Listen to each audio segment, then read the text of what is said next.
Thank you. Good evening, everyone.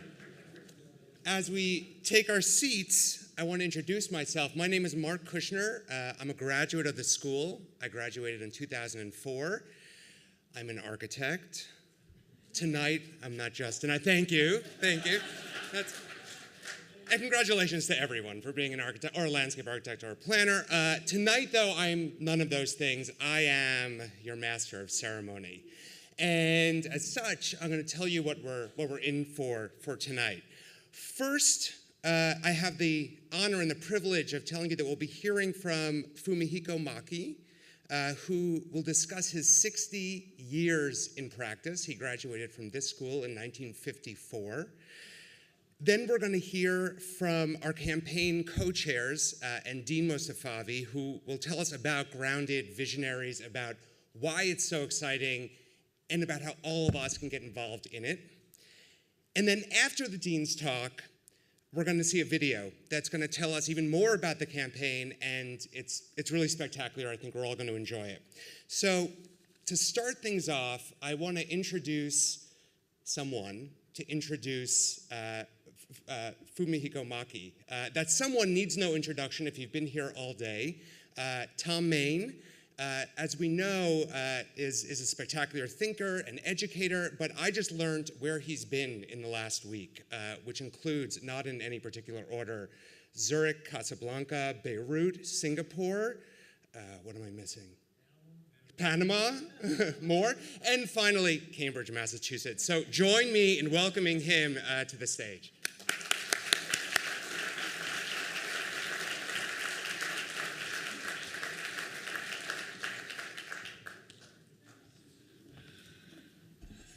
Thank you. It's been a really interesting day. I kind of parachuted in last night at 9 o'clock, and Maki-san, I wanted to say, first of all, I was on a scratchy phone call with Mohsen 2 days ago, and I think I'm in Beirut on my way to, where am I going? I'm going to Casablanca, and he asked me to introduce you. And I'm going, I'm going to be here at the last minute, and of course he's a very convincing guy. So here we go, and it's going to be a little rougher than I would have done if I had I would like to do something a little more elegant that's parallel to what who you are as a person. You're going to listen to a gentleman that's one of the early 20th century global architects. And of course, in his case, it's very much about the connection of East-West. And it starts with a somewhat maybe unusual education. Tokyo University in 52. Cranbrook, didn't know that. 53, and of course the GSD in 54. And couldn't be a more interesting trajectory in my mind, kind of fascinating. The Cranbrook Harvard is kind of really interesting, not a group you'd put together normally. And of course, when you were here at the GSD, you were working under Jose Luis Sert, and which many of us think had some sort of a profound influence on your early career. I can't imagine that it didn't. The school was, like it's been for many generations, an extremely unique place in 1954. And of course, if I remember right, your thesis was the investigation of collective form, which was republished, 4 or 5 years ago? I came across it, and it had a huge influence in a book I did, Commentary Urbanism, and I gave credit to your beginning thesis. And I have to say that for me, that's one of the most important things, that we're all continuing the contributions of our discipline, and that there's that history of that contribution, which is absolutely essential to the education of architects and to the growth of our profession. You were teaching immediately. I share that with you. I started teaching when I was 27 at the Washington University in 56, I believe, through 62. He was 28 years old when he began that. And you co-founded, of course, the Master of Urban Design with no one else but Robert Montgomery, which is, again, for those that know some architecture, extremely interesting collaboration. And then, of course, you got your first commission with the Steinberg Hall at that time, and you were 28 years old. I don't have to go through the recognitions. There are volumes of recognitions. This is a person that's been well celebrated in our profession, and it of course includes the Pritzker Prize and the AA Gold Medal and the UIA Gold Medal, and it goes on and on.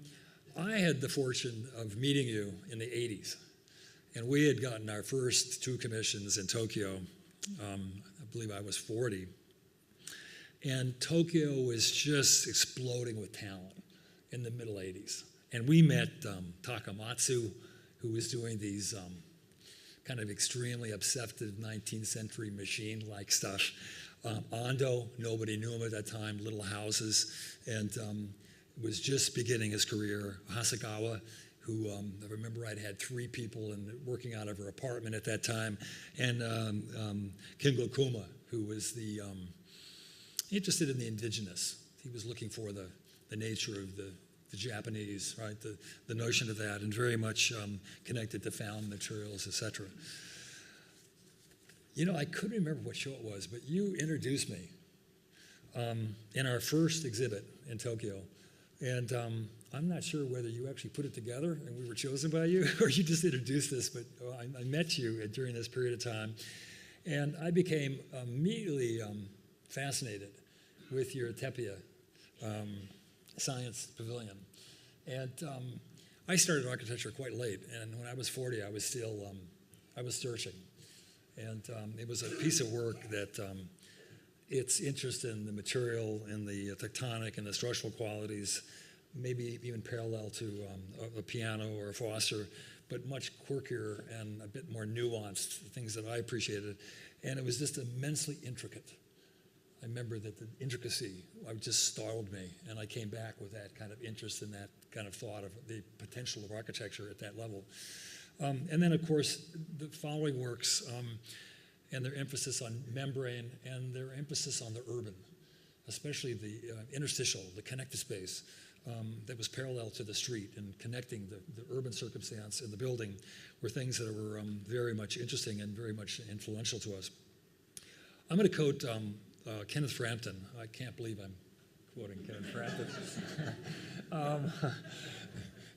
We've had a kind of rocky relationship, but he said it in a way that I actually agree with. And he, quote, Kenneth, Maki unites within his practice 2 contradictory positions, an ethical commitment to the rational and the appropriate, while on the other hand, an iconic, ironic disposition acknowledging conflicts of the modern world with this implosion of information and development. And it's this conflictual kind of aspect of the work that I think was so interesting to me at the time. Tonight, it's my great pleasure to introduce a man who has dedicated 5 decades to his investigations for the possibility of architecture. A man of great elegance and intelligence and of endless energy. Maki-san, my pleasure.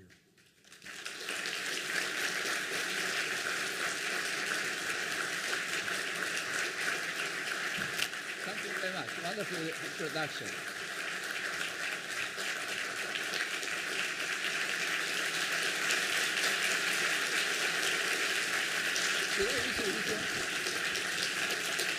No.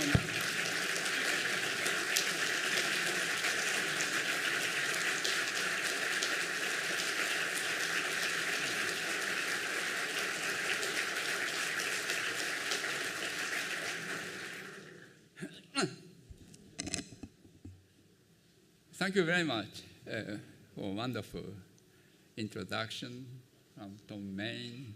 But also I'm very happy and honored to speak this evening with the front of all Harvard GSD graduates or associated people. Quite many years ago, in the skit in Chicago, I think the second city, I saw the one where the whole history of England was done in 2 minutes. So the 30 minutes of my 60 years wouldn't be too bad.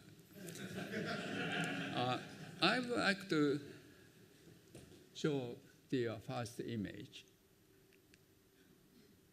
The one on the left is with Kenzo Tange, my mentor in the University of Tokyo.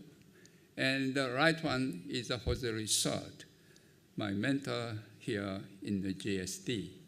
And also, Tange visited the Siam Congress 1951, where the Sard was the chairman. And Tange brought his Hiroshima project and immediately recognized. So later, we metabolists had a strong connection and affection with Tange as well.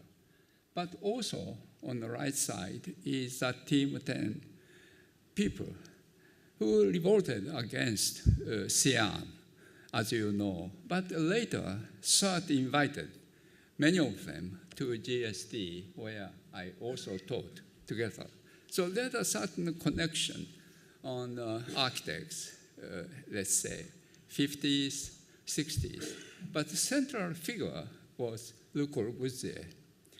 The biggest influence he had was bow tie, not necessarily the project. Everybody is wearing a bow tie. I should wear the bow tie today. And I brought and struggled, and I found out I couldn't put without help of my wife. So I came with just the ordinary.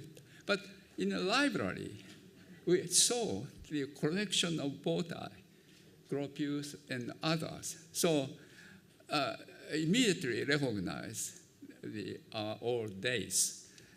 Then third was my teachers, 53 to 54. He tended to divide students, two groups, favored, not so favored. And one of them, not favored, was very slow. He was from, I think, Minnesota or something. But anyway, in one project, we knew he couldn't finish. And we just feared he would be cut into pieces in a review. But miracle happened. His wife just delivered baby 2 days before the review. So he came to the review with a big smile, apologizing he was not able to finish because he had to help his wife. But instead of a model, he brought a box of cigar and disseminated the cigar to all the jury members. And so his life was saved. So this is the most hilarious review I ever seen in my life. Then, during my year here, 100 Memorial Drive was completed. And Jose Luis Sard and the dean of MIT, Pietro Beroschi, were good friends. So when this building was completed, all MIT and Harvard students are invited to the top floor for a reception.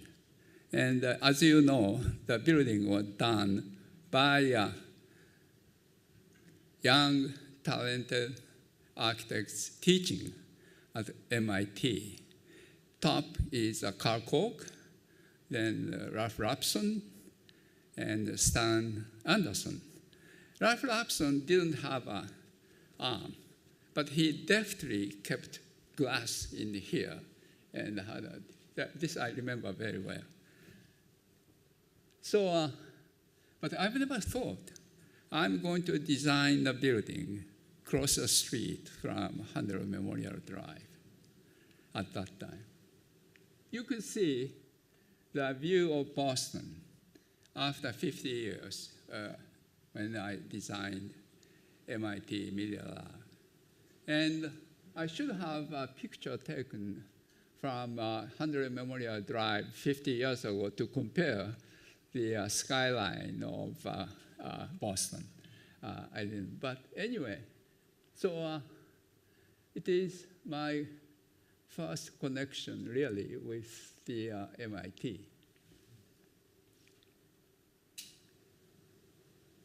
Right after I graduated from GSD, I worked in New York for SOM, but later I worked for CERT. At that time, CERT had only one project, the American Embassy in Baghdad. And he found I could draw a palm tree better than others. So those palm trees on the drawing all done by me. And also, you could say how relaxed the places were facing Tigris Euphrates. Now, if you go to Baghdad to visit American Embassy, it must be behind a big wall. So that was a different time. And also, around 1956, I happened to know Paul Rudolph. I met him when he was invited to review to our class. But since I never cooked in my life, even when I was single, I always having a breakfast in Harvard Square. And so was Paul Rudolph. So we became a friend.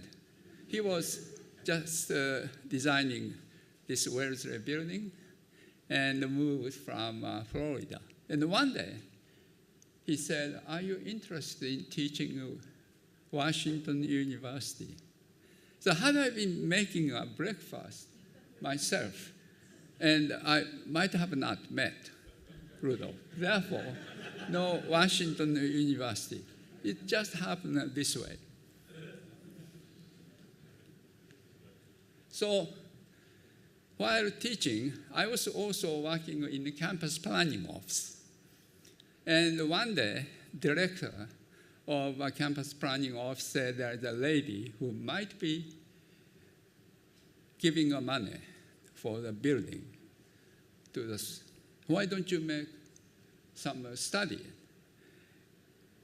And I did it with students. And I was, of course, wearing a bow tie. When I showed the scheme to this rich widow, Mrs. Steinberg, and she liked it. And she said she would donate the money if the building is going to be done exactly as I have done. That's it. You see, it is a very generous age of patronage. And I haven't done nothing. I haven't done any library, museum, galleries, auditorium. Had this been today, they must have formed some committee to select architects with experience. But wasn't it just, that's it. And also, Washington knew people are very nice. But to support me. And and you could see this Steinberg Hall, Gibbons, Bixby, and later we did Washington University. Some folks, at that time, the university policy was changed. And I could not immediately receive any commission. I had to go through a sort of a kind of an interview and so on and so on. But anyway, then I received a Grand Foundation Fellowship, 1958. And it was a very generous fellowship. Everybody got $10,000. My salary Washington U, $5,000. So I immediately took a leave of absence for 2 years to just enjoy myself. And here you could see Doshi and Mrs. Chirida. Mr. Chirida's face is not here. And myself and Kisra, a very sophisticated person. And John Hartman. We had a wonderful 1 week in Chicago. And Hartman said, what else would you like to do it? Somebody said, I'd like to see My Fair Lady. No problem. That evening, we all went to see My Fair Lady. That was the last time I saw American music. And Hartman said, what else? Somebody said, I'd like to meet with Miss Van der Rohe. No problem. Next day, the meeting was set up. Miss didn't say too much. And we are walking the street of Chicago, and we came up to a pawn shop. The name of pawn shop was Gideon. And Kisra immediately said, oh, Gideon is everywhere.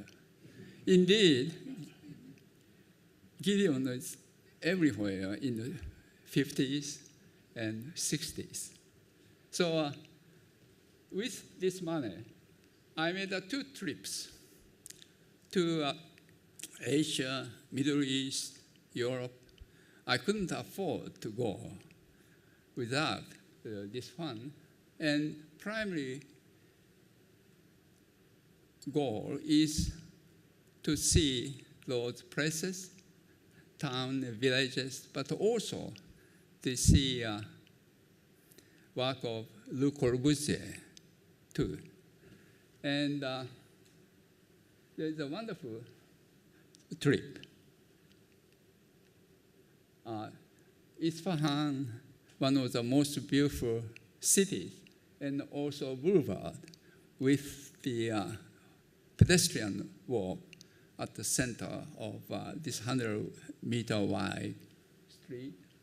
And also in the Panathinaiko Plaza in Athens. And I was this picture was taken 59. And after 50 years or so, I had a chance to see same view on the television when there was the Olympic in Athens. And I was so pleased to see the place was exactly the same. I feel this is one of the best urban design today in the world.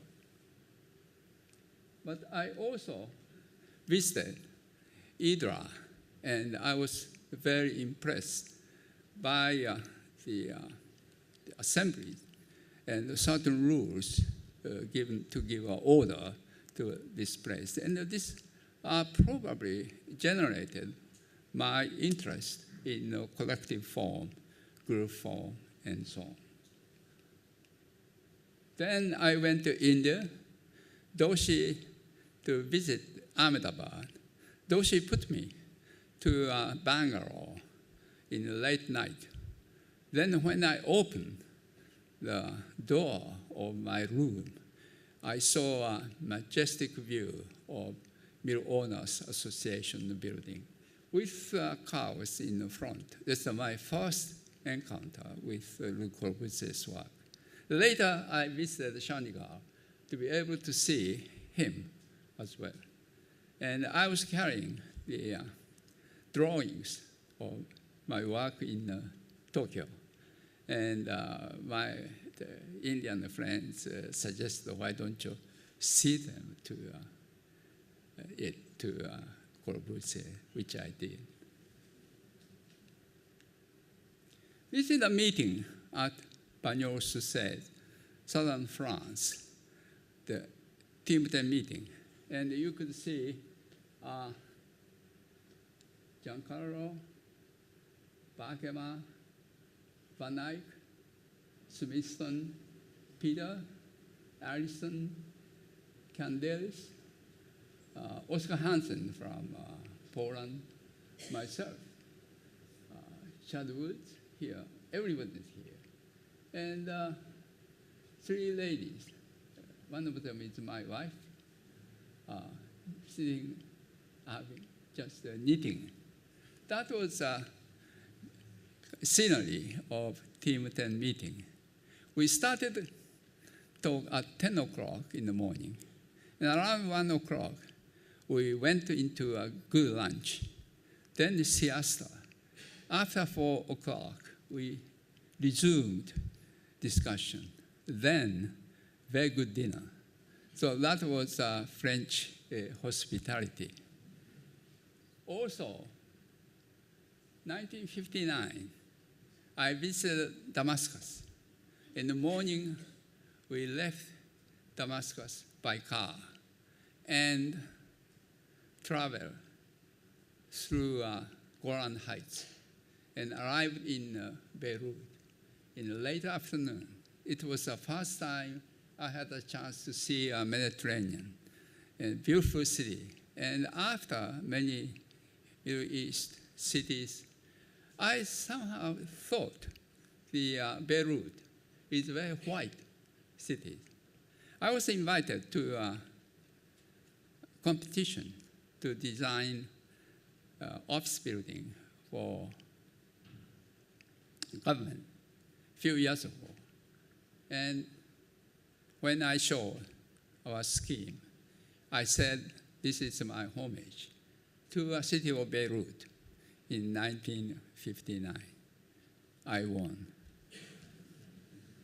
So after the many trips, 2 trips, I came back to Harvard to teach urban design program. So this scene was 61, just before I joined. But I must say, most of faculty members are foreigners. For instance, Surt, Spanish, Gideon, the Swiss, von Moltke, German, Jackie Turwitt, British, and so on. And I found in one of our faculty meetings, only person born in the United States was Hideo Sasaki, second generation Japanese. And also the students in the urban design program are foreigners.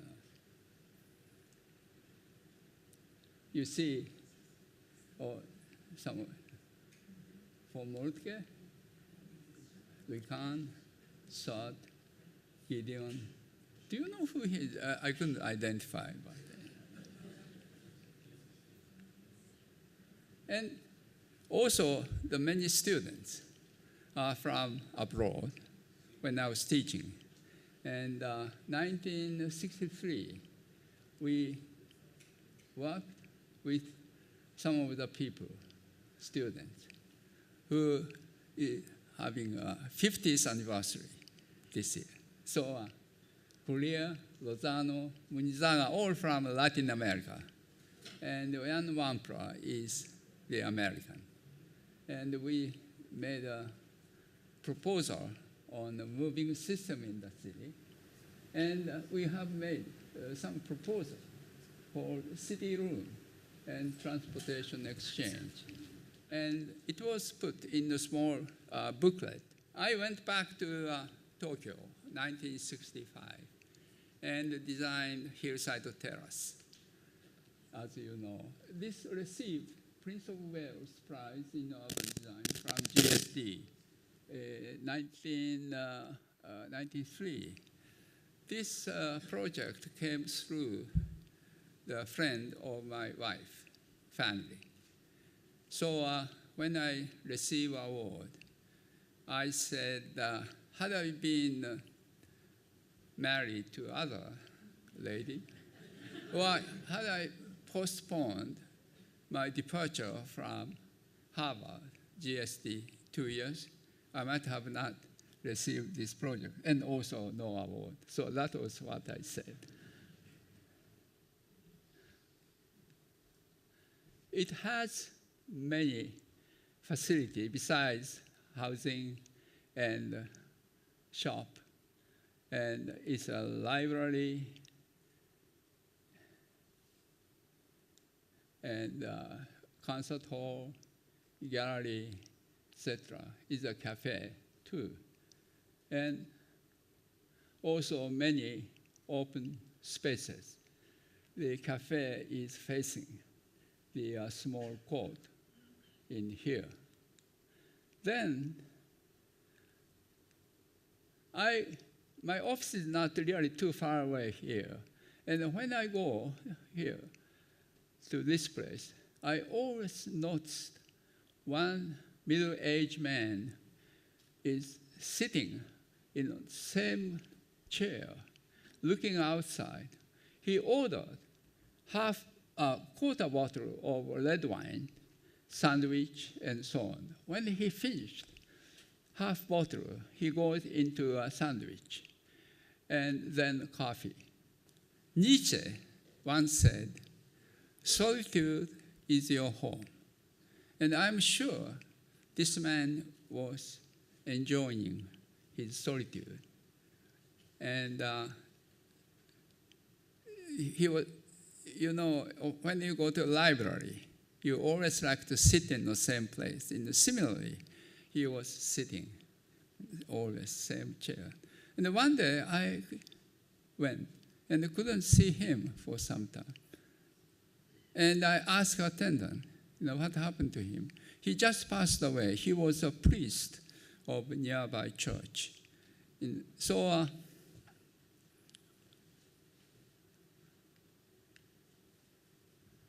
I also designed spiral, where people are always sitting in chair, looking outside. And again, he or she might be enjoying the moment, solitude. So I think it is very important to have such a place in the public space as well. I designed also the roof garden behind. The image was the movie I just saw when I was designing last year of Marianne Bard. But in reality, this place became very fashionable to have a wedding reception because the restaurant behind it.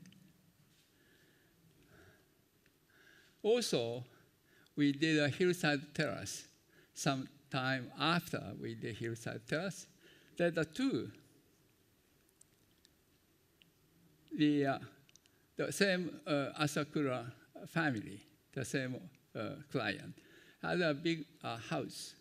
Then he acquired another one facing to frontal street.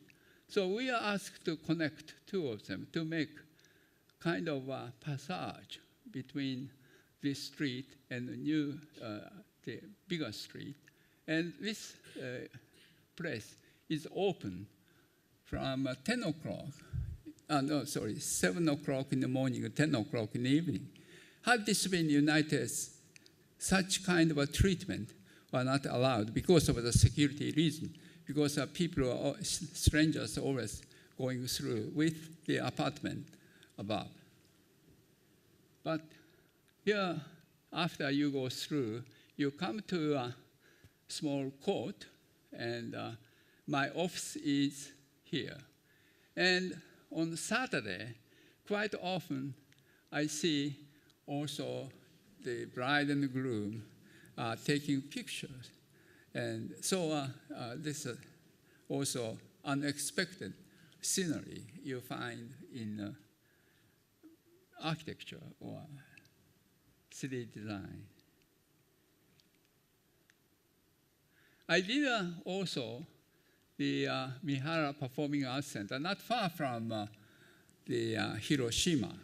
And I decided to not to make foyer too big with the, of the height of auditorium behind.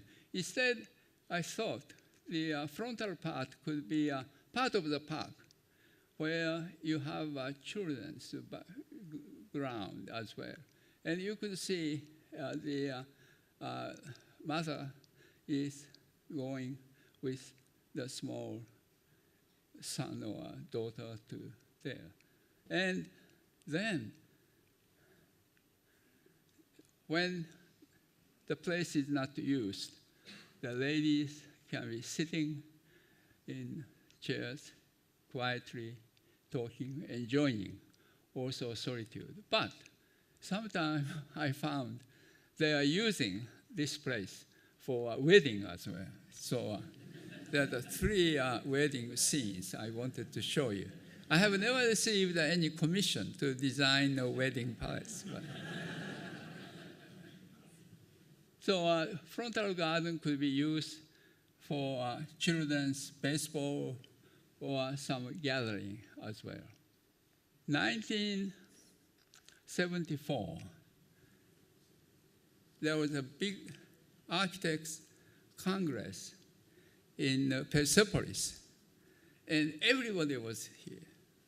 And Doshi, James Sterling, Aldo Van Eyck, his wife, and Paolo Sorelli, and everybody.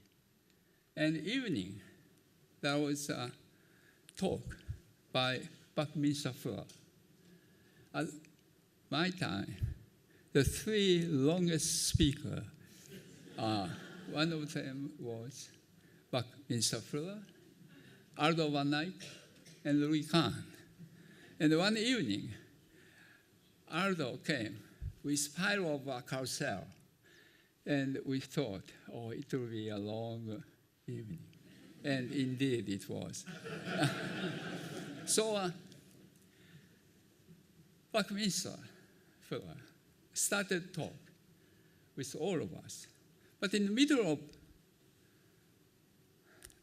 his talk, somebody came to me and whispered, "Now belly dancer just arrived next room." Now I understand why people are leaving the place. And since Bucky's, the talk would be long, I thought I should join them. So I moved to next room and packed with a student. It's really Iranian hospitality. And the guys in the front are called to a stage. And one after others, they are dancing with the belly dancer. And I remember Hans Hollein was dancing very hard. And with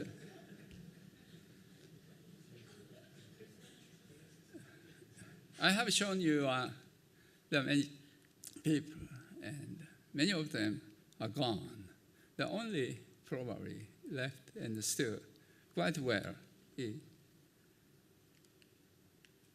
Doshi, whom I saw last year in Ahmedabad. And he looks better than me. He's 1 year older than me, but he's a vegetarian and practices yoga. The reason I see him is because I'm designing the new Bihar Museum to house ancient Indian art. So it will be completed 2015. The Bihar state was one of the poorest states, but today they are able to make this museum we Japanese cannot afford anymore. So it shows the rise of India as well. Now, I have written the essay, Modernism on Open Sea, which was published in A+U. My contention was, until mid-70s, we all architects are on the big board called modernism. The left side picture shows how we are together. Sometime on a group making manifesto and theory and so on. But around the 70s, the boat disappeared, and we are all thrown into big open sea. Charles Jenks had this one. But my contention is today there aren't groups anymore. We are alone with a life jacket that not to get sunk, disappears. The number of people still make his own theory and also manifesto, belief. That's okay, but we are all alone. No friend, no real enemy. When I told this to Charles Jenks, he seems to be very impressed by my remark because he may not have a friend or enemy anymore. So this is the state of the modernists. Yesterday was the opening of the new Aga Khan Museum and Ismaili Center in Toronto. His Highness Aga Khan and Mr. Harper, the Prime Minister of Canada, were there. And you see Charles Correa's Ismaili Center and my new museum there. And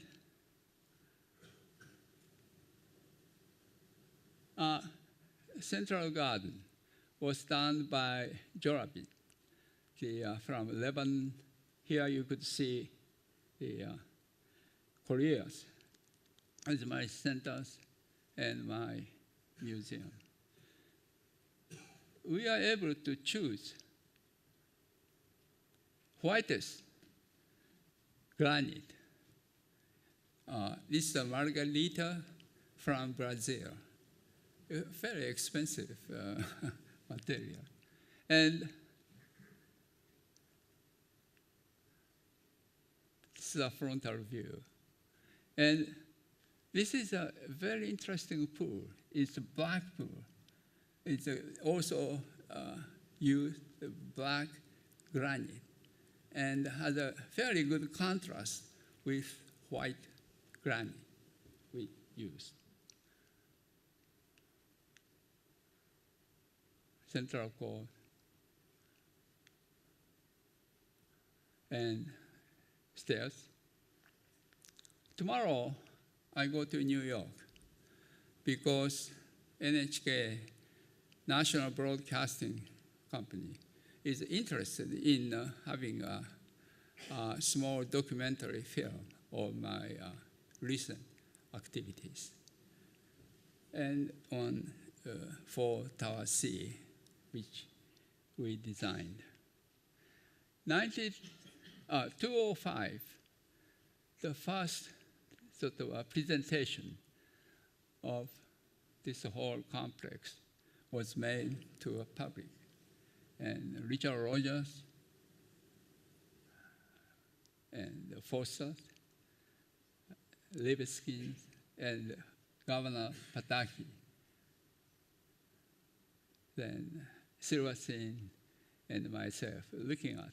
Unfortunately, after Lehman shock, the second and third one stopped, and now they're waiting for some big finance to be able to build. But anyway, we are able to complete, or partially complete, this building. last November. So that was a big ceremony. And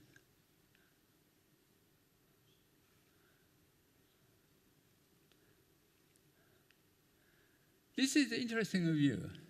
You see our Tower 4 and Tower 1. But at a certain moment, the Tower 4 disappeared, almost disappeared. And by reflection of the sun, I've never, somebody said always, your building would disappear. Yes.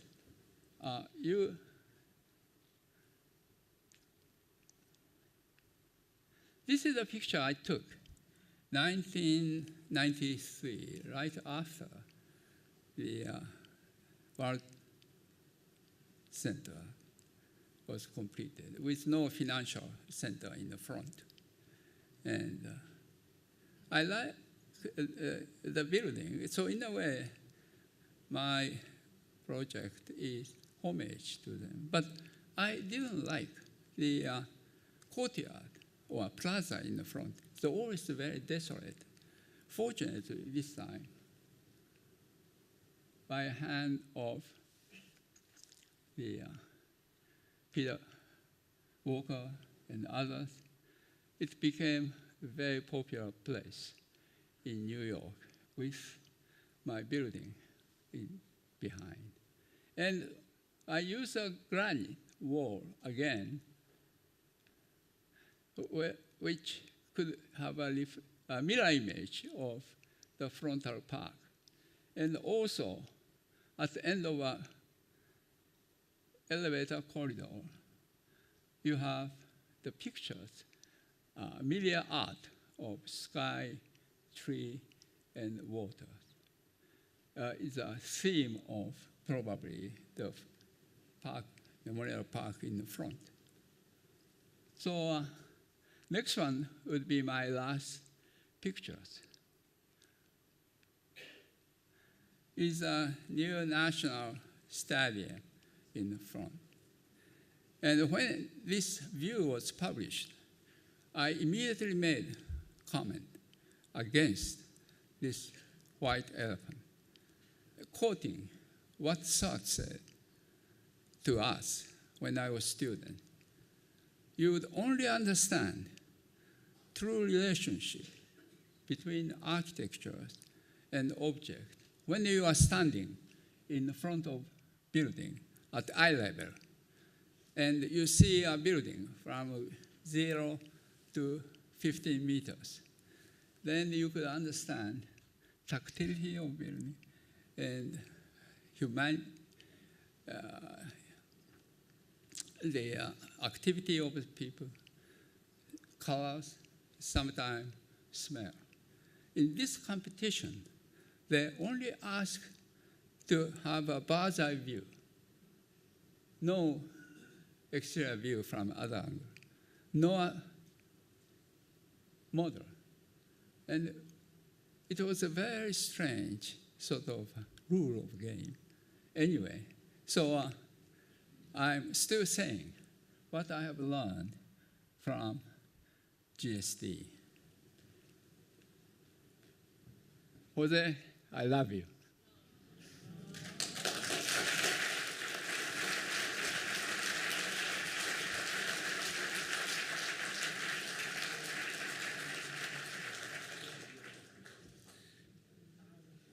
We're running a little behind schedule, so we're going to forgo questions for now.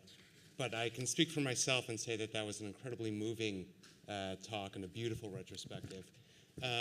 Now, we're going to invite the co-chairs and Dean Mostafavi to tell us more about the Grounded Visionaries program in some detail. The co-chairs are Phil Harrison and John Irving, and we're going to start with Phil. Thank you.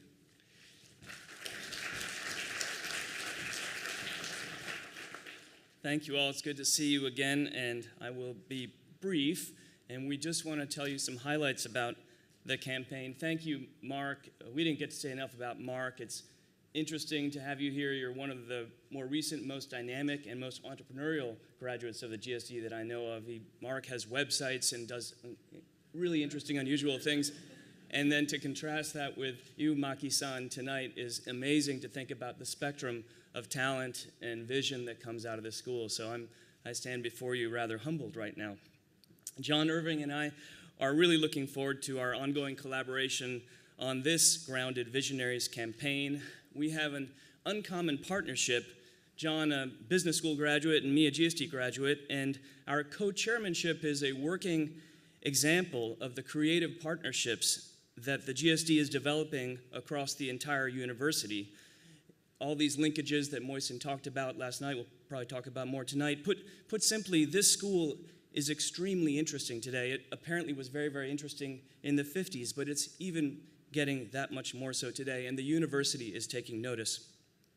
So just exactly what are we asking for in this drive, in this campaign, and what do we plan to do with the resources we seek? How will it help us to change the school and the world for the better? We have 3 key aspirations for this campaign.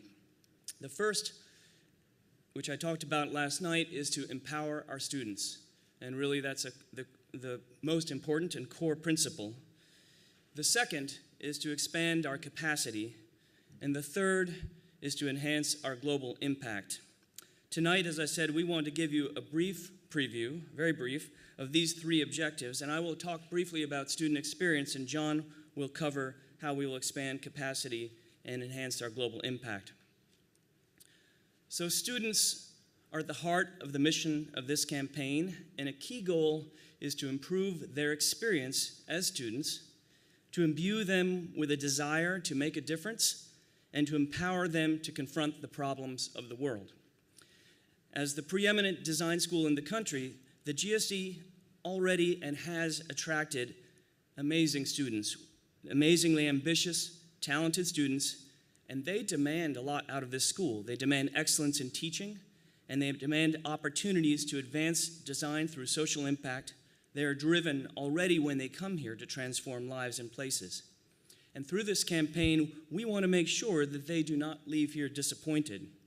So now the time has come to align this vision with our resources, and we need your help. So there's 2 very simple objectives when it comes to students that we are seeking to do. The first is to broaden student experience. And whether students are working in Africa or China or domestically in Albuquerque or Chicago, GSD students want to make a difference on both local and global scales. And we find that there's a growing demand for a diversity of enrichment experiences, many you heard about today, and just the depth and the extent of the programs of the GSD already in terms of reach and involvement and engagement are significant. So more international travel for research, more community development work, and more engagement in professional conferences. As we recruit and nurture increasing numbers of bolder visionaries, their appetite for this type of enrichment grows. Just as an example, when I was here, one of my most memorable experiences was a 3rd-year option studio I took with Eva Jirikna from London, an amazingly gifted interior designer. And our whole studio went to London for a week, and that doesn't sound like a big deal, but it's really one of the things I remember the most. We were designing a project at Paternoster Square, and lots of firms around the world were also, there had just been a competition that many firms were involved in right next to St. Paul's Cathedral.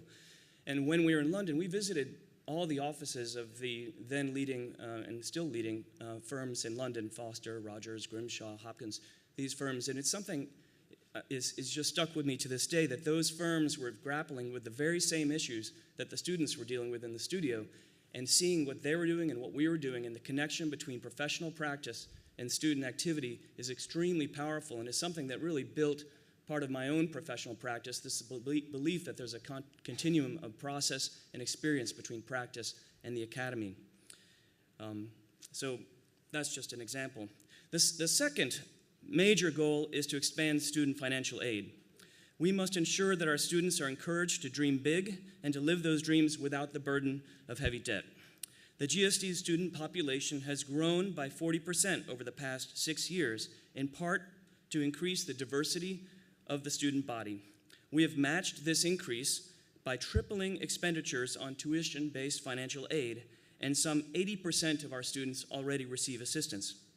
And these are positive changes, but they have resulting pressures.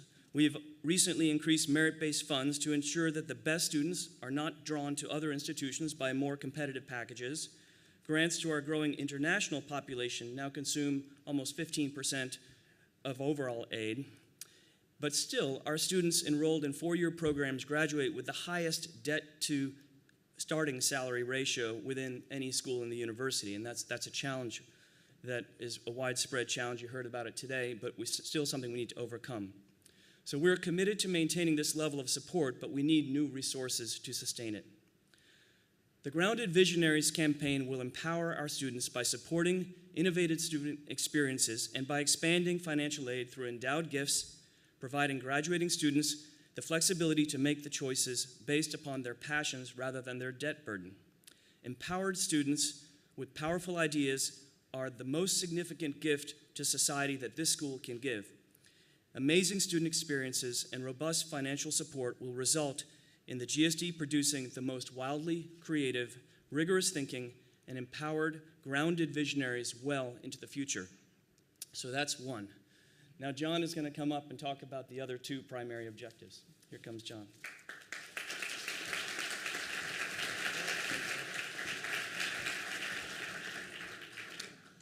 Well, thank you very much, Phil. We're standing here tonight again.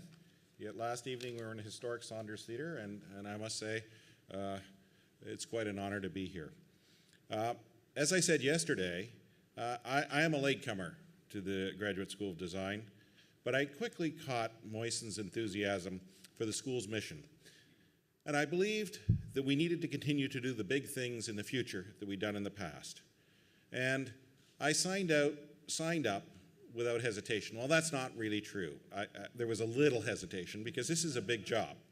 But I was honored and deeply appreciated being asked, and I am so thrilled that Phil has joined me in this journey.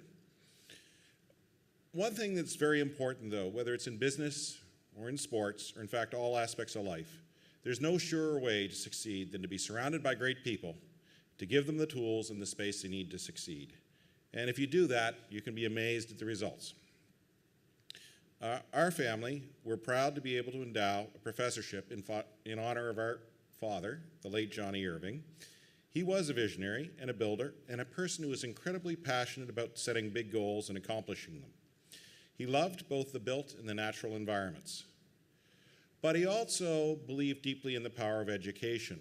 He only had 2 years of university, and then he had to go to work. And I think all of his life, he regretted that he hadn't had the opportunity to spend more time studying the things he loved. So he believed, as do I, that people are what make the difference and that the talent needs to be supported. And so when you look at the students here at this school, this is imperative that we make sure that it's accessible and that we have the faculty and the resources that those students deserve. The GSD is growing fast. We have a lot of new programs and formats, and we're attracting many more students. We're doing many collaborative things with the rest of the university, and our facilities are being used more intensively than they ever have before. This is a growth in numbers, but also in aspirations, and we must support this with a successful campaign going forward. But it doesn't happen without an amazing faculty, because they are the intellectual underpinnings of the pedagogy and the research that takes place here. Mohsen has been passionate about recruiting outstanding scholars and attracting internationally acclaimed practitioners to join those already here on the staff. We have made significant appointments in architecture, landscape architecture, and in urban planning in the last number of years. But one of the things that bothers us all is that the faculty who is here must be supported. And so what we want to do is increase the endowment that will provide funding on a sustainable, regularized, predictable basis to ensure that the faculty has the resources that they need. We're also limited by our size and our capacity. I mean, if you think about it, this wonderful building we're in, which opened in 1972, had 300 occupants. That's not a lot. This year, we're over 800. But it's been done by being very creative, and there's been some new buildings acquired across the street. There's been restructuring and reorganizing, and I noticed when I go through the trays that there are no drafting tables anymore. We've moved on to the digital era, so it all had to be re-equipped. So, what we want to do is pause for a moment because I flipped my page a little too quickly, is we did convene a talented group of visionaries to assist us on this plan. And the plan is to see GUND undergo some significant changes to its first floor public spaces. If you think of where the library is, the role of libraries from 1972 to 2014 has changed dramatically. The lower level fab labs.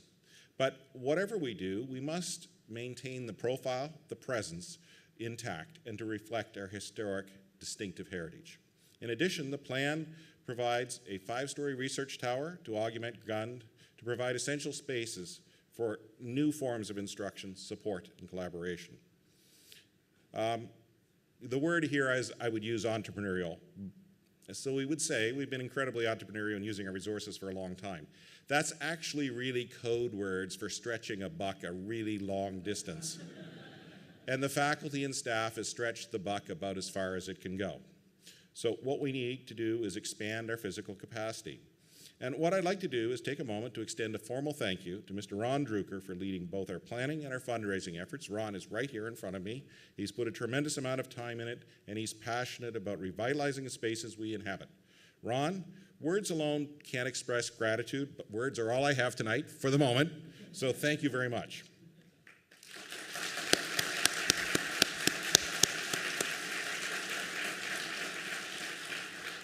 While we're located here in Cambridge, Mass., some may think of us as an American school, but we are much more than that, and it is imperative that the GSD continues to be global in every way, to broaden our research while engaging in the global discourse on design. If you reflect on that wonderful talk from Maki-san tonight, and you think back 60 years ago to the school's impact on the world, that is something we can never give up.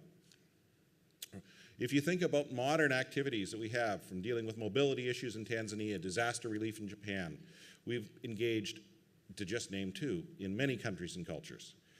We are already global, but the costs to stay in the game are significant. 50% of the option students take place outside the United States. Students and faculty travel around the world to conduct site research, as we saw this afternoon in some of the presentations, and this is expensive. We also need to lead the global discourse on design. We are the resource for the most innovative and imaginative thinking about the built environment. And we inform the conversation by making our own findings, not just accessible, but we have to make them meaningful. So we currently do this on a case-by-case basis. And again, we'd like to make it permanent. We'd like to make it programmatic. We need to make it predictable. We are making a real impact. But as we add to these resources, we can continue to increase our impact in the world. And there is a great need for deep thinking, as we heard this morning, on the issues that we're facing. Climate change is real. Urbanization is real. How do we make our cities livable? How do people have a quality of life? These are big, big topics. And if you think of the GSD at the forefront of it, we can have a huge impact globally. Now, I have a privilege tonight because I get to introduce Dean Mohsen Mostafavi. He's our dean and our guide and our captain on this voyage of renewal. And I'm tempted to use a nautical theme and call it the Grounded Visionaries cruise, but in fact, it is a campaign. Mohsen is a leader with great vision, but I must also say over the last 7 years, he's become a friend. He does need our support and assistance on this ambitious and impactful project, and I know that you all are as enthusiastic as I am about it. And I think that we all know inside our hearts that the students, the faculty, the alums, and the GSD friends are more than up to the task. So Mohsen, it's your turn.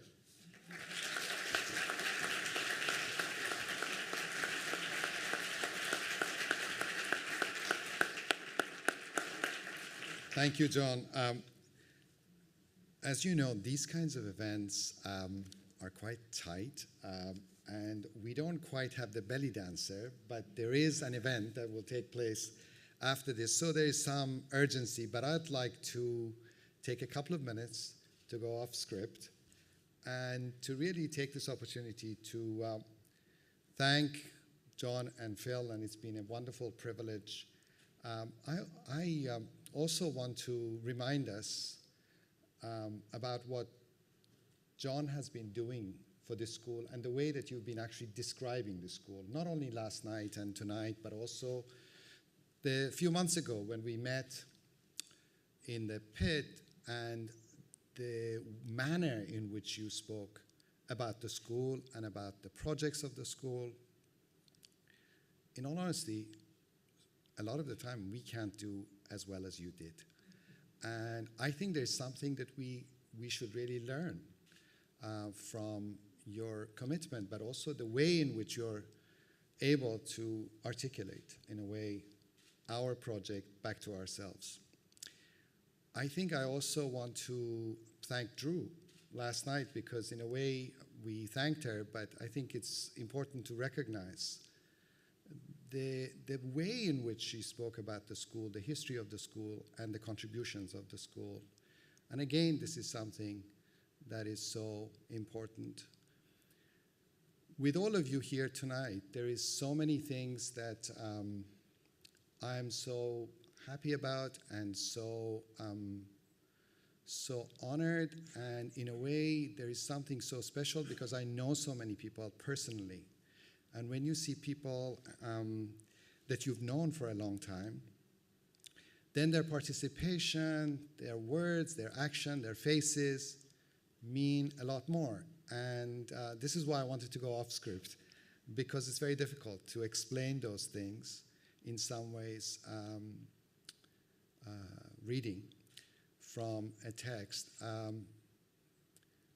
Maki-san is an extraordinary architect and has been such an amazing, amazing guide to me and to this school. I can't tell you the number of times that we have troubled him in Tokyo, and that he's really our guide, our mentor, and comes to all the meetings, delights us with his words. And actually only a matter of a few weeks ago, we were together in Tokyo where we had a workshop which went incredibly well with more than half a dozen Japanese schools. And he was there, he was seeing the students, talking to every single one of them.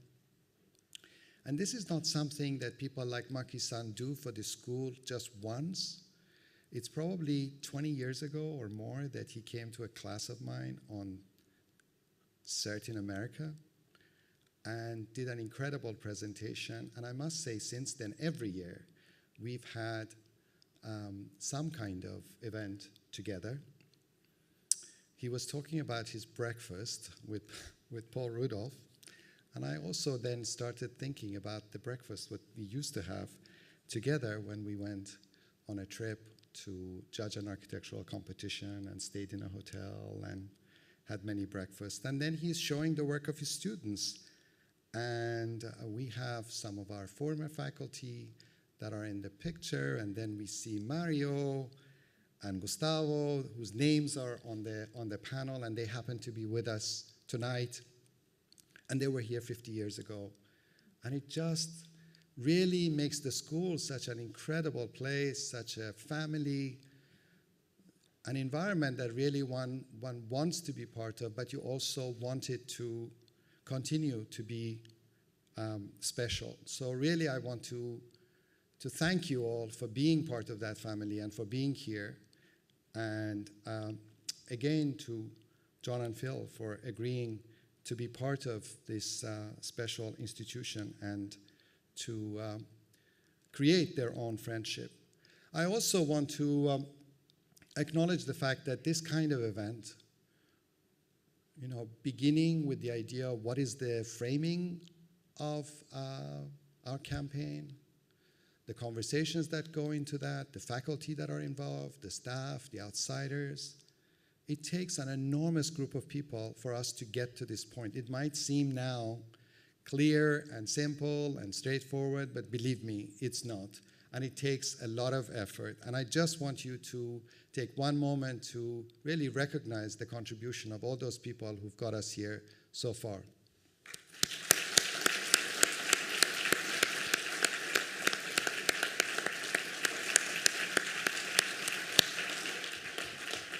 I also want to take a moment to recognize the members of the GSD alumni community who are here with us. They have been here with us for the last couple of days, who are celebrating their 50th, their 25th, and their 5th reunion. I mentioned a couple of them but there are so many more to mention, and I also do want to acknowledge Jay Chatterjee for everything that he's done in helping to bring some of those people together.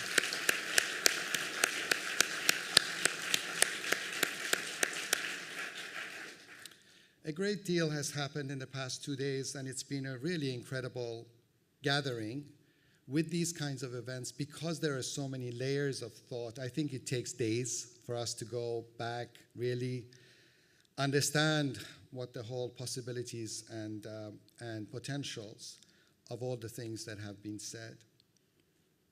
But I think what is really important about this concept of the Grounded Visionaries, it is that we have tried with this idea of what I would call not just the dialectical relationship between the grounded and the visionary component. This is a sort of a logic of these connections between these.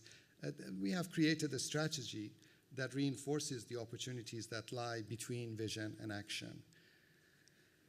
This is, as has been now said, and it's again part of our campaign, we want to make sure that everyone is with us to recognize that this is not really a kind of such a modest project. It is no small project, and that is why we really need the support of the entire community. It is very important for us to agree that when we have campaigns like this, it is not really the role of the dean or the school or Harvard to just sort of see that this is their campaign. They're doing this thing.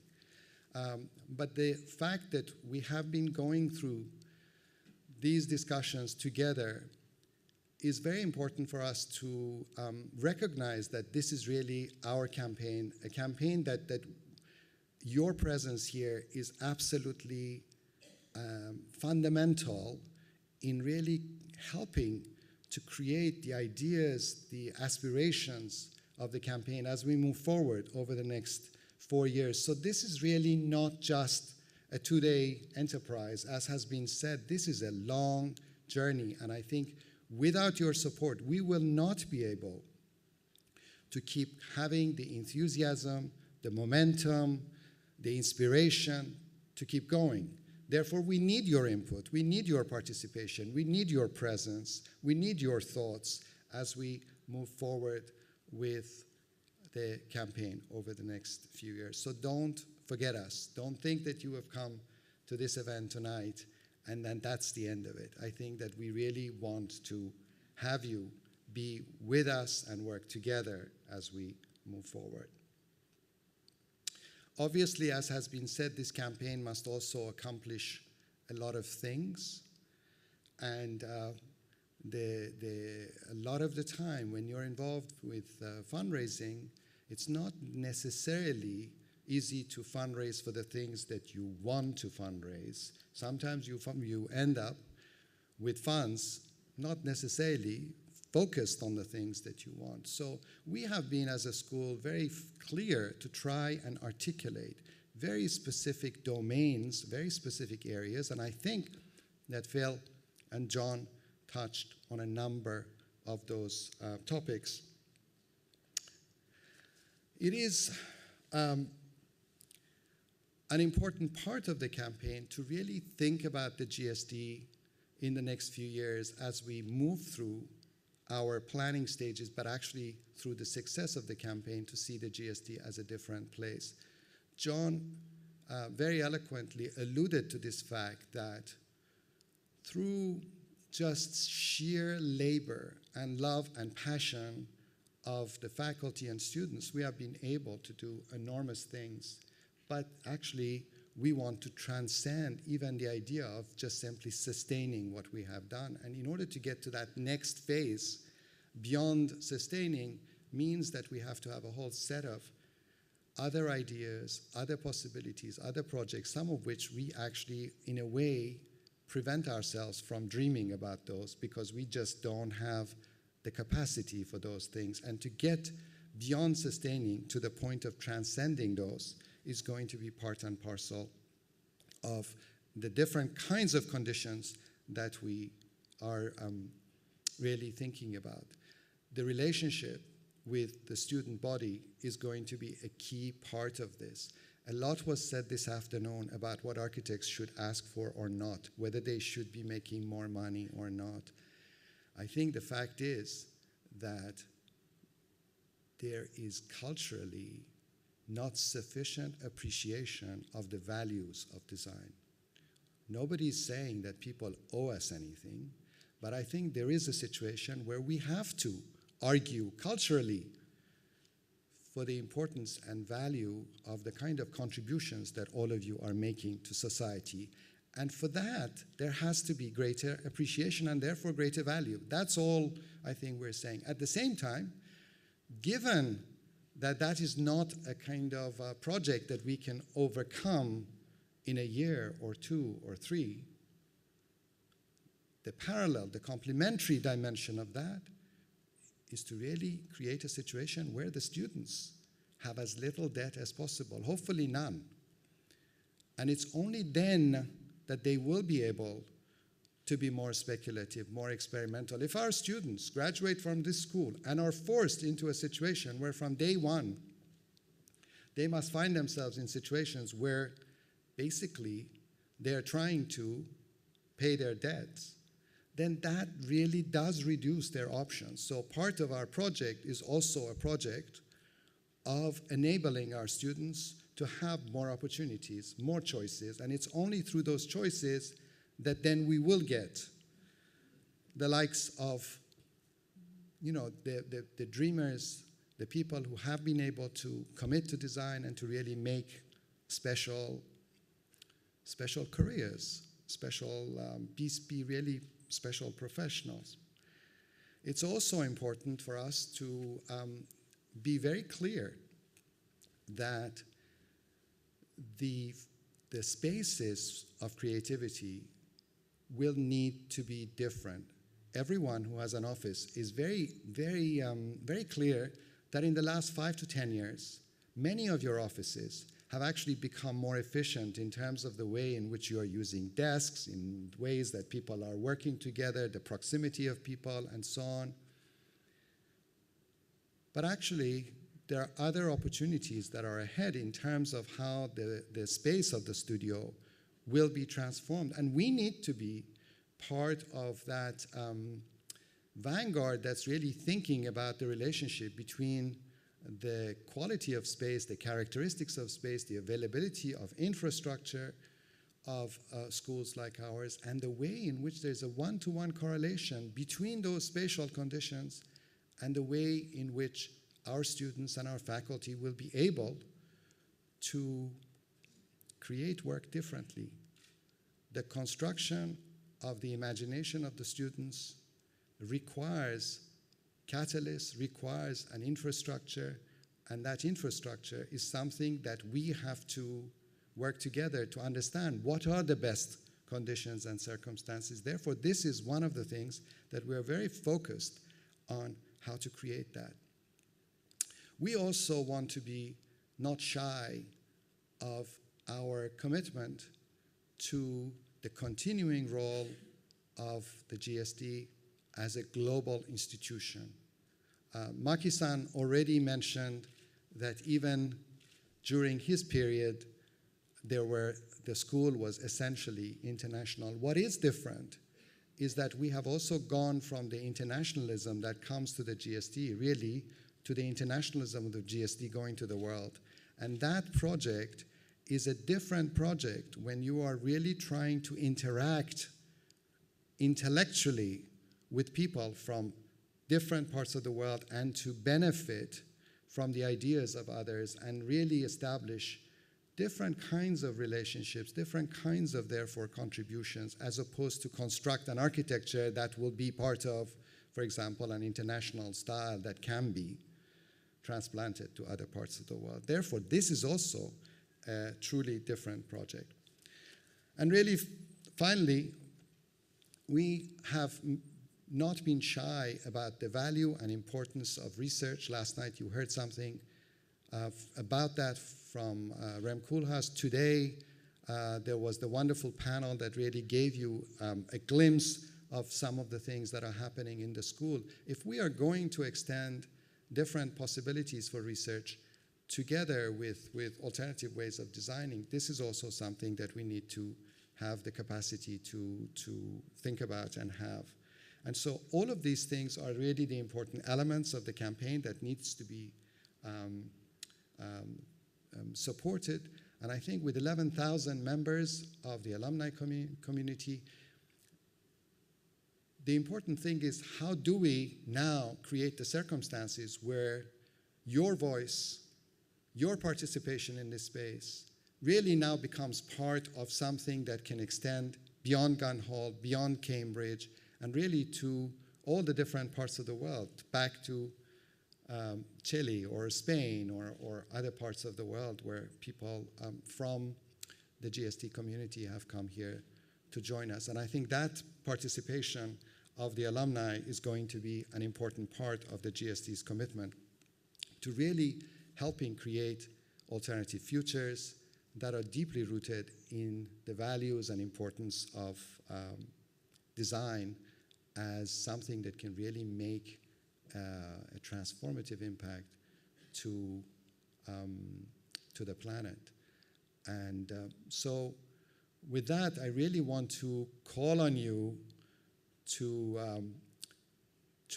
feel and make sure that you are part of this mission, part of this project, part of this campaign, and don't see this simply as a fundraising exercise, but really as a transformative project that will be important for our students, our faculty, and really our alumni and broader GSD community. So once again, really thank you all for being here and really participating in all the panels, and we are counting on you. Thank you.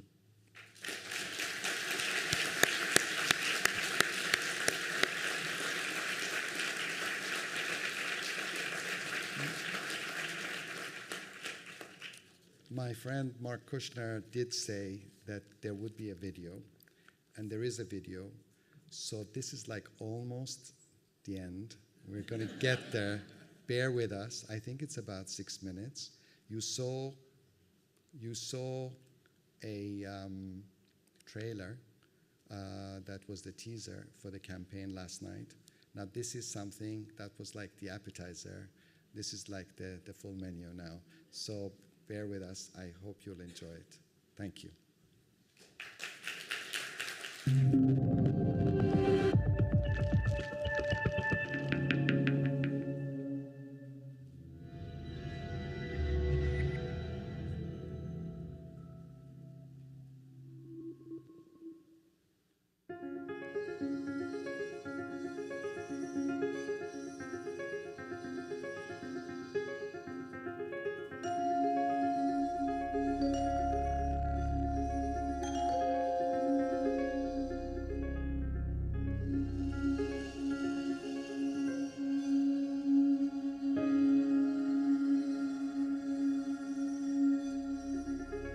The Graduate School of Design is really a global school that brings together a lot of students, faculty, researchers from all over the world to work on important issues that affect the built environment. The Graduate School of Design is an institution that focuses on architecture, landscape architecture, urban design, urban planning, and other design-related fields. The thing that I always thought has been remarkable about the GSD is because it is such a diverse place, there are always new characters and actors entering the conversation. Like there's so many people from so many different backgrounds, so many different interests. One of my favorite things about this place is that you don't come here to really learn under one dominant school of thought. The school is about having ideas, it's about executing ideas, it's about choices. We live in surroundings that have been constructed by someone, but they had to have the idea first.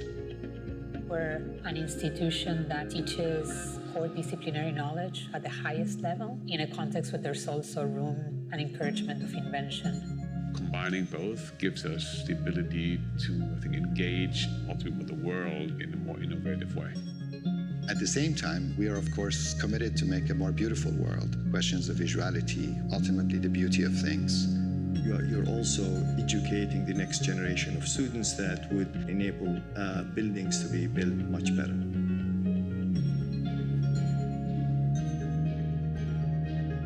The very foundations of the Graduate School of Design have an international aspiration behind them.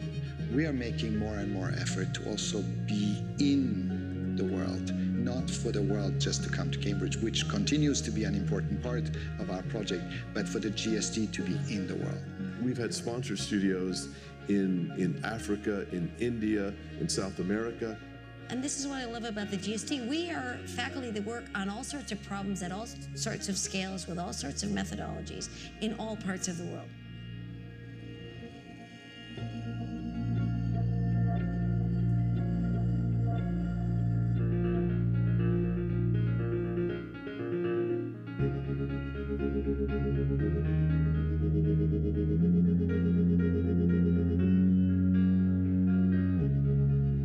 It's apparent that the school is growing, and the school is growing also based on the challenges that we're being handed.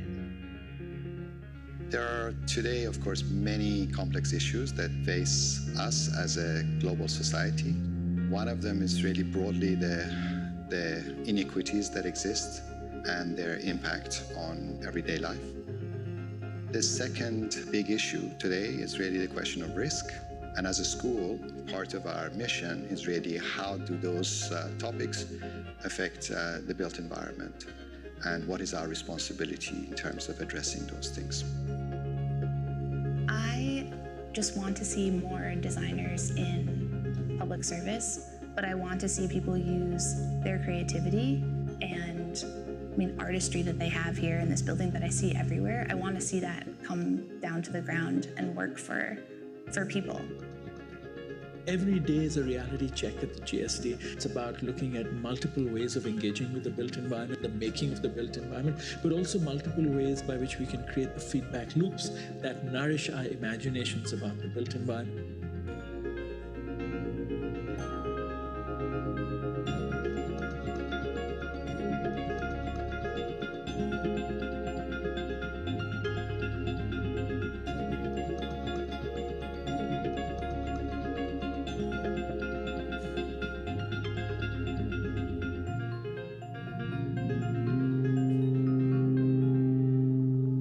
That force which animates design and the design school is the embrace of the world as it is, chaos, tensions, oppositions, always imagining an optimistic and extraordinary and even possibly beautiful outcome. The dualism of the title, Grounded Visionaries, in some way is intended to speak of the tension that exists in many things that we do in life. These conditions that often are impossible to resolve fully. And the impossibility of resolution is something that becomes part of the productive condition. Grounded Visionaries means to me that the GSD wants to sort of work in oppositional extreme ways. On the one hand, just wildly creative, disruptive research at the edge of practicality, and then flipping that around and being seriously practical and purposeful. A dreamer who is grounded, or a visionary who's grounded, is somebody who hasn't forgotten about the real world. A visionary that is able to recognize the constraints or the limitations of reality, the real world we live in, but not really be limited by them.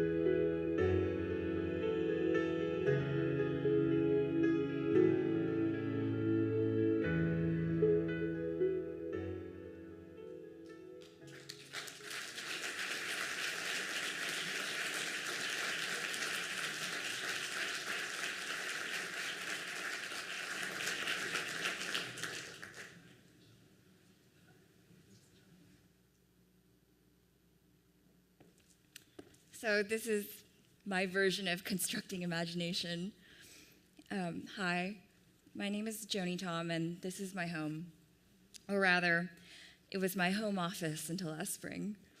In case you can't quite make out what's happening here, this is Scott Cohen interrupting Max Scoggin, giving me a desk crit. I was in Mac's studio, You Can't Die in Disneyland, last spring, and as a first exercise, he had us write a narrative about our earliest spatial memory and then make a film about it. Mine was about the doors in the house I grew up in, and I decided I needed a full-scale mock-up to work with, so I went to Home Depot and framed up the cheapest door I could find.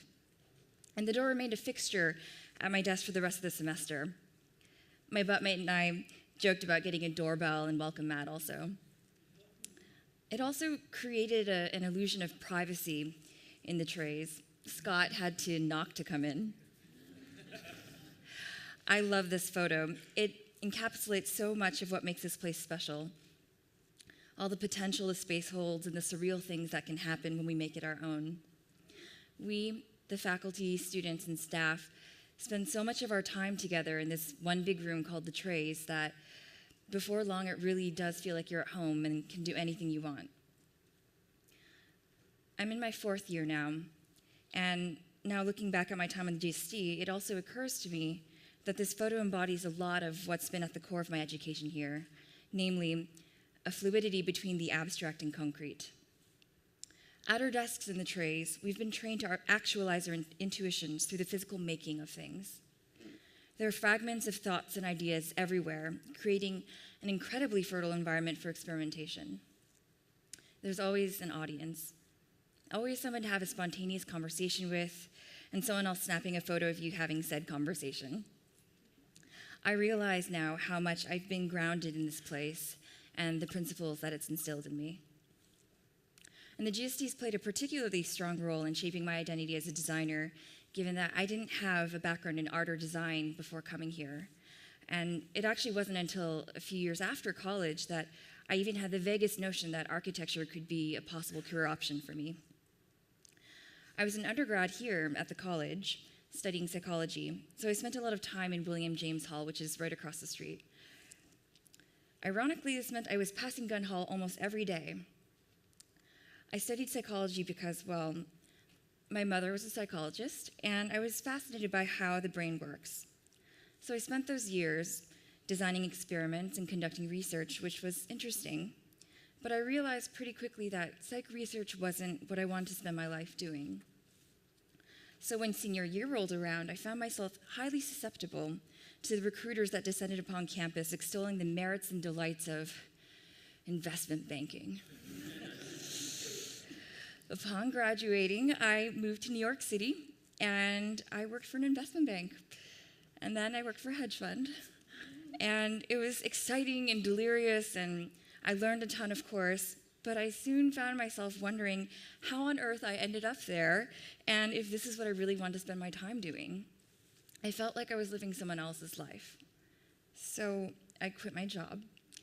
And in search of something that felt closer to my own dreams, I enrolled in a post-bac studio at Columbia University. You either love studio or you hate it, and you'll know almost immediately which one it is for you. I loved it. And after our first project, I didn't want to be doing anything else. It really felt like studio was a form of catharsis for me. So I applied to grad schools and was accepted here at the GSD. I wish I could say that once I got in, it was obvious that I would come here, but that just wasn't the case. I felt a bit lost here during college, and I didn't find myself academically or professionally as I'd expected, so I wasn't really eager to come back to Cambridge and repeat the experience. However, when I started visiting programs where I'd been accepted, the GSD really took me by surprise. Whereas other schools rolled out the red carpet and wined and dined us with cocktails in their gallery, the GSD hosted beer and dogs and a ping pong tournament. On one of the balconies, some students had rigged up this piñata made of model scraps, and there were like scale figures sticking up all over it. There was a creative chaos to this place, something irreverent and unapologetic about it. I sort of felt like I was visiting a very advanced kindergarten. I wanted to go to there. And I also felt like I had come home. The GSD was the school. There was the one school where I could really see myself spending the next several years of my life and growing into the person I wanted to be. Even though I had an eclectic background and that didn't include design, the school saw something in me and invited me in. And I think that speaks volumes about the broad worldview of the GSD. And over the past few years, I've grown in a lot of different ways, in my skills, in my confidence as a designer, and in the boldness with what I hope to achieve. This experience has expanded what I thought was possible through design and what I thought it meant to practice architecture. All the experiences I've accumulated have helped me to begin to design my future. Having had the opportunity to TA studio has helped me discover that I want to teach. And while psych research might not have been the best fit, I have found that architectural research is something I'd like to pursue. But above all, this place has me itching to build. And after graduation, I hope to create a practice for myself that incorporates all three of these things. Coming here was absolutely the right decision for me, and perhaps one of the best I've made in my adult life. And that's why I'm standing here before you today, to say thank you. Thank you to the school that has given me a newfound optimism about my future and the future of our planet. Thank you to the community that's made me feel welcome and appreciated and has provided me with the skills and knowledge to go out and hopefully really make a difference. And thank you, friends and alumni of the school. It's your support and generosity that makes all of this possible. The amazing faculty, facilities, and incredibly diverse and talented student body. So now, while looking back at that picture that we saw earlier, it's a little bittersweet because I'm in my last year here at the GSD and my time as a student is coming to a close. I'll be walking out of another door and back into the world of work and career, including hopefully my own practice someday. Because I'm currently in thesis prep, I don't actually have a desk now because there isn't enough space. Like its students, the school is growing and reaching and maybe needs a little help realizing its ambitions. There's just not enough of it to go around, and that's why we need your help. This campaign is going to make the lives of students so much better by providing more financial aid, greater enrichment opportunities outside the classroom, support for faculty, and expanded facilities, including more desks. I kind of want to come back here in a few years and start all over again. I just want to close by saying that you've all inspired me to become who I am today, and I hope I've inspired you to support this campaign. Thank you.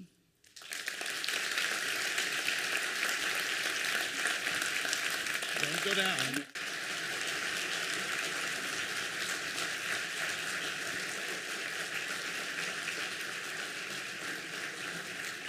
So, we're reaching the moment that I've been waiting for, so I'd like to ask Michael Haynes, Michael Lear, Dean, Phil, Beth Kramer to join us. Joni, come back up on the stage. Mark Kushner, you're somewhere over there.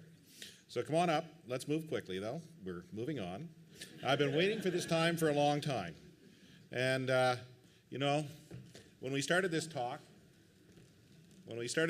some time ago, there was a lot of skepticism about what we could do or not do. But I'd like to have the first slide. I've been waiting for PowerPoints all night. Our goal is $110 million. And that's a big, think big, audacious goal. Courses in landscape architecture and architecture have been present on the Harvard campus for over 100 years. And the total endowment at this time is $400 million.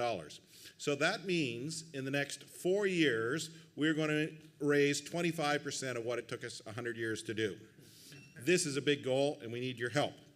It will make a big impact on the school, for the faculty, and for the students. And I must say, not only do we want to reach this goal, but we actually want to exceed it. And so some of you are going to ask, well, where are you at now? You want to exceed it, but we need to know where you are now. But before we do that, we have a little bit of work for us all up here to do. Somewhere. Lindsay. Paging Lindsay. Lindsay has been the person we should thank for organizing all of this.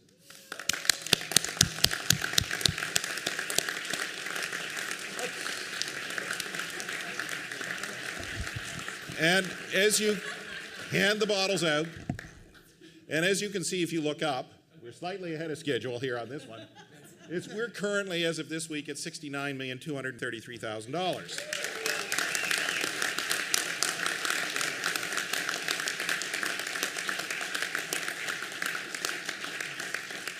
So one of the things that must be said is thank you. It's an outstanding result, and our deepest thanks to everyone who has already joined the campaign. To those of you who have not yet joined the campaign, we know who you are. And as we go from 63% of our target to well over 100% of our target, we're going to have some fun. So we're going to celebrate tonight the launching of the Grounded Visionaries campaign. We have some champagne. There's lots more outside. And then we're going to go have a bit of a party in a tent. But on Monday, we're going to have to get back to work on our big target. It isn't a small job, but we are going to get it done. Thank you all.